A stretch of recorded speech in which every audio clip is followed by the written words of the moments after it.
사무엘하 24장 16절 말씀입니다. 천사가 예루살렘을 향하여 그의 손을 들어 멸하려 하더니 여호와께서 이 재앙 내리심을 뉘우치사 백성을 멸하는 천사에게 이르시되 족하다. 이제는 내 손을 거두라 하시니 여호와의 사자가 여부스 사람 아라우나의 타작 마당 곁에 있는지라. 아멘. 여러분들은 어떤 신조어를 알고 있습니까? 신조어는 MZ세대에서 주로 사용하는 언어로 말의 앞글자를 딴 줄임말로 대부분 만들어집니다. 제가 몇 가지 질문을 해보겠습니다. 자녀들과 함께 한번 맞춰보세요. 첫 번째는 무물입니다. 무엇일까요? 네, 맞습니다. 무엇이든지 물어보세요의 줄임말로 인스타그램 스토리 질문 기능을 말합니다. 두 번째는 전매추입니다. 무엇일까요? 바로 점심 메뉴를 추천해 달라는 뜻입니다. 세 번째는 스불제입니다.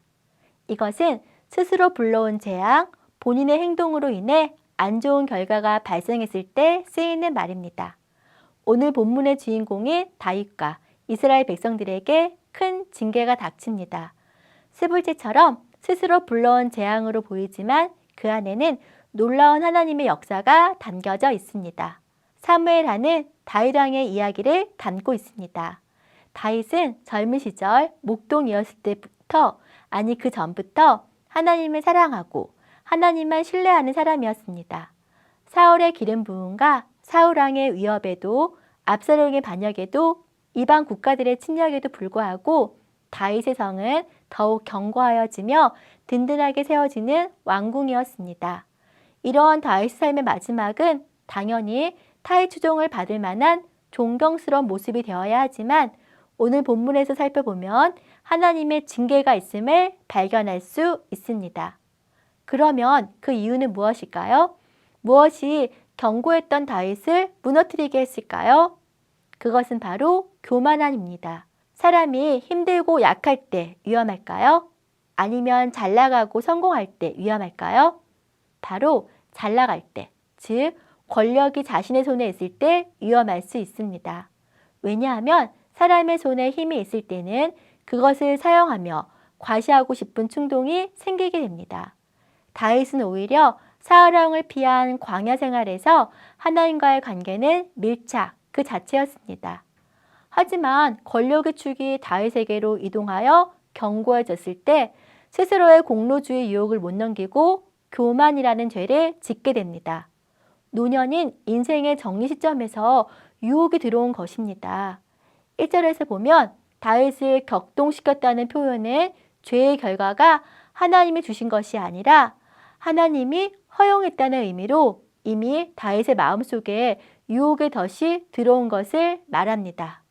이 관점에서 보면 하나님의 통치 안에 있다는 것이 얼마나 큰 복인가를 발견하게 됩니다. 하나님 손에서 놓침을 받으면 인간의 죄성은 격동하여 주체할 수 없기 때문입니다. 하나님 손에서 떠남을 받으면 인간은 흔들리는 나뭇잎처럼 죄의 속성을 따라가기 때문입니다. 이것이 바로 죄된 인간의 모습입니다. 하나님 손에 붙들림 받음 그 자체가 큰 은혜이며 감사의 고백입니다. 하지만 다윗에게 그 손을 거두사 유혹을 누르지 못하고 요압 장군에게 290일 동안 인구조사를 시켰습니다. 칼을 빼들 수 있는 병사를 수치화하도록 하였습니다. 인구조사를 통해 자신이 얼마나 강력한 군대를 소유하고 있는지를 확인하고자 했던 것입니다. 다윗은 이미 여러 전쟁에서 하나님의 도우심으로 승리를 맛보았지만 다윗의 교만함은 그 은혜조차 잊어버리게 하고 말았습니다. 결국 다윗은 하나님께 징계를 받았습니다.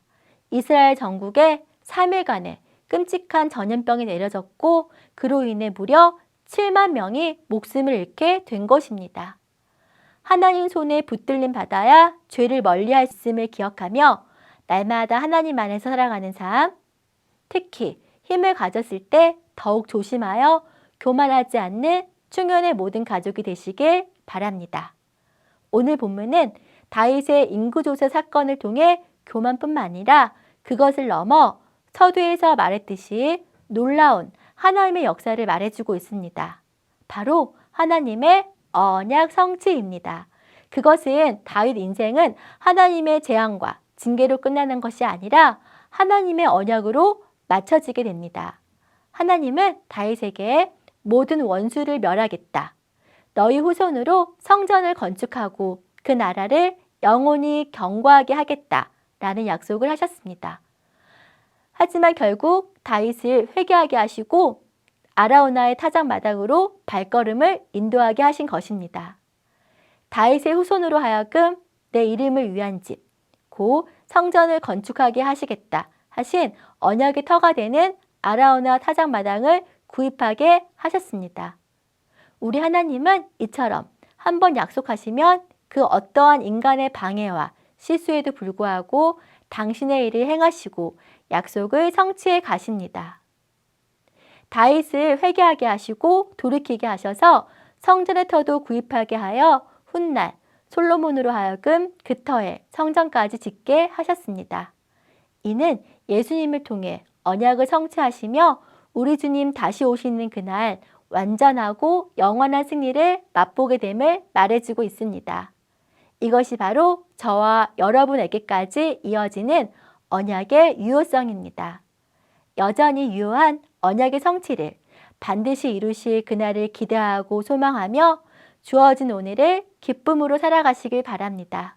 그리하여 우리 인생의 노년에 하나님과 함께 승리함으로 오직 그리스도만 남는 복된 인생이 되는 충현의 모든 가족들이 되기를 소원합니다.